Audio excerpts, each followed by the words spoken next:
Recorded Books and RB Digital present Stalker by Brenda Hampton, narrated by Patricia R. Floyd. Chapter 1.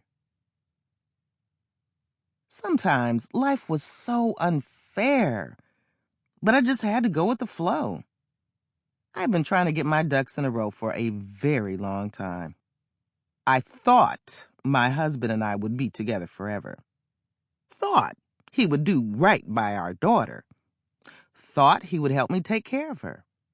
And I never predicted that after our divorce, he would abandon both of us. I had no problem with him not reaching out to me. But what about our daughter, Kendall? She didn't deserve the ill treatment from Malik. Shame on him for thinking that his 15-year-old child didn't need him. I'd had plenty of conversations with Kendall about her father. At first, she didn't understand what kind of man he was. She loved him with every fiber of her being. But it wasn't long before he started to show his true colors.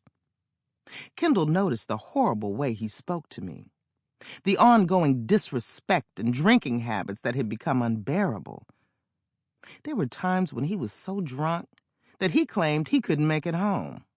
He always made excuses for not being home. But after I followed him one day and discovered what he was doing on some of those late nights, I decided to wash my hands of our marriage. Given the fact that he had lost his job, we often struggled. I had to pick up extra hours at work, but never in my wildest dream did I think Malik's answer would be to sell drugs.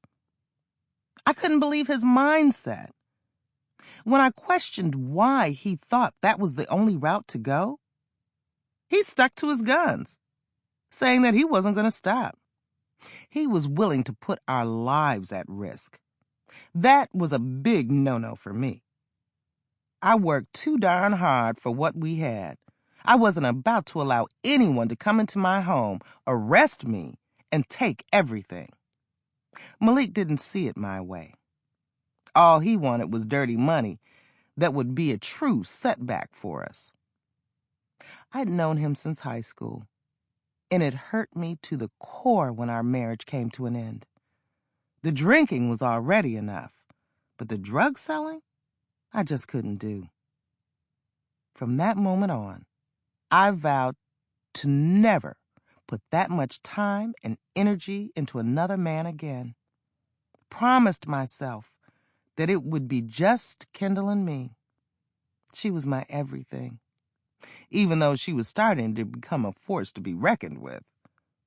Nonetheless, I understood her somewhat reckless behavior. She had been acting out because of Malik.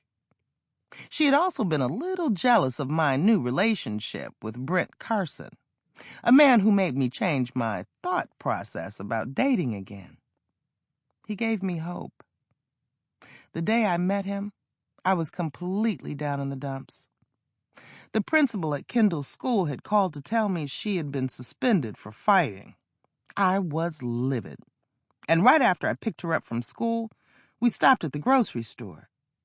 I couldn't stop fussing at Kendall about her actions, and as we loaded bags into the trunk of the car, Brent approached us. Thinking back to that day, I sat on the edge of my bed, reminiscing about a turning point in my life. "She was the one who started it," Kendall hissed, while shoving a bag into the trunk. "You weren't there, so for you to be so upset with me is ridiculous, especially when you're the one who always told me to defend myself." Yes, I did tell you that. But defending yourself doesn't mean that you have to go around fighting everyone because they say things about you that you don't like. Learn to brush off some of that mess and keep it moving. "I tried, but she kept getting in my face.